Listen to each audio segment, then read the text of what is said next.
ازيكم يا شباب، اخباركم ايه؟ معلش متاخذنيش النهارده، والله دمي محروق لان قصه النهارده دراميه ومأساويه بشكل صعب، وانا مش فاهم انا ليه كل شويه برضه بروح للحته دي. كيف مأساويات انا ما تفهمش. لا بس بجد قصه النهارده فعلا مختلفه، لان كل الظلم اللي انت شفته في حياتك واللي عرفته كوم، وقصه سوريا كوم تاني خالص.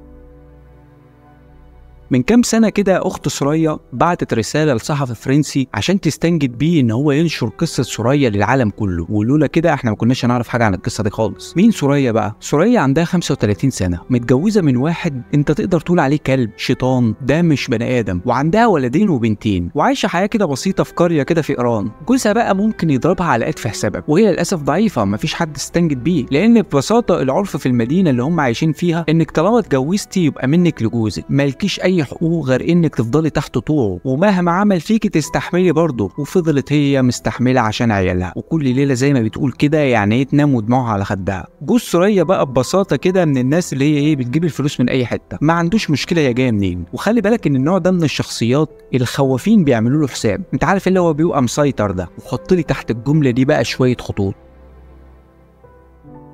عدت الايام وجوزها بيشوف بنت عندها 14 سنه كده، وعقله طار منه بقى خلاص، اعجب بيها وهيموت ويتجوزها. مشكلته الحقيقيه فين بقى بالظبط؟ انه ما يقدرش يفتح بيتين، يا سوريا يا البنت دي. فطبعا الحل الوحيد اخلص من سوريا، بس انا لو طلقتها ما انا ملزم برضه اديها نفقه. فراح للشيخ بتاع المدينه وقال له يا شيخ مراتي ما بتدينيش حقوقي وانا تعبت منها، وانت فاهم انا كراجل محتاج ايه. وابتدى يمثل دور الضحيه. وبص يا شيخ انا هطلقها واتجوز واحده تانية، بس عايزك تقنعها ان هي تديني الولدين وتخلي معاها البنتين، واسيب لها البيت اللي هي قاعده فيه، بس ما تاخدش مني نفقه. اديها نفقه على اي اساس؟ ده حرماني من حقوقي وحرماني من ايه. وقعد بقى ايه يغني له. فراح الشيخ قال له سوريا، فقالت له لا طبعا، عايز يتجوز بس النفقه يدفعها، وبعدين ياخد الولدين ليه؟ ما يسيب لي عيالي معايا. هو كان عايز الولدين عشان لما يشتغلوا ياخد فلوسهم، مش تضحيه منه ولا حاجه. فراح الشيخ وقال لجوزها، واعتقد ان سوريا لو كانت عارفه اللي هيجرى لها كانت وافقت فعلا بالعرض ده وحافظت على حياتها.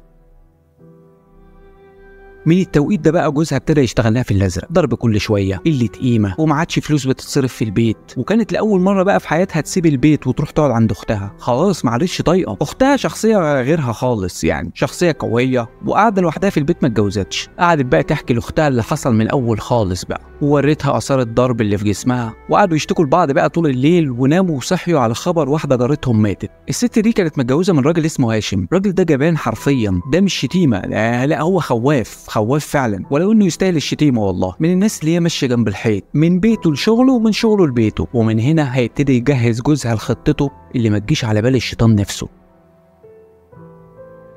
راح لهاشم بعد ما عزاه وقال له بقول لك ايه، انت دلوقتي قاعد لوحدك ومفيش حد ياخد باله من العيال، ما تكلم سوريا وقول لها تيجي تاخد بالها من العيال، تطبخ لهم حاجه، تنظف البيت وانت في الشغل لحد ما ترجع. وانت عارف سوريا طيبه عمرها ما تتاخر عنك، بس بشرط يا هاشم ما تجيبش سيرتي خالص، ولا كاني قلت لك اي حاجه، انت تروح منك ليها. فراح هاشم فعلا لسوريا وقال لها بقول لك ايه، انا مكسوف منك والله، مش عارف اعمل ايه، بس العيال وما فيش حد يقعد معاهم، والحكايه والروايه لو تيجي تبص بس عليهم كده ايه كل يومين ومن وقت للتاني، او تطبخ لهم حاجه مش عارف ايه لحد ما ارجع. قالت له حاضر ما تشيلش هم خالص. فقال لها انا فاهم الظروف وعارف انت ليه قاعده عند اختك، فانا هطلع لك ايه مبلغ كده برضه تصرفي منه على البنتين. فلا ازاي والله احنا اخوات يا هاشم ما تقولش كده، لا والله ابدا لازم تاخدي. هي بعد شد وجذب ايه وافقت. وكانت فعلا قد الامانه، تروح كل يومين كده تطبخ للعيال وتروق البيت وتستنى هاشم لما يرجع وتروح. جوزها بقى في التوقيت ده راح للشيخ وقال له انا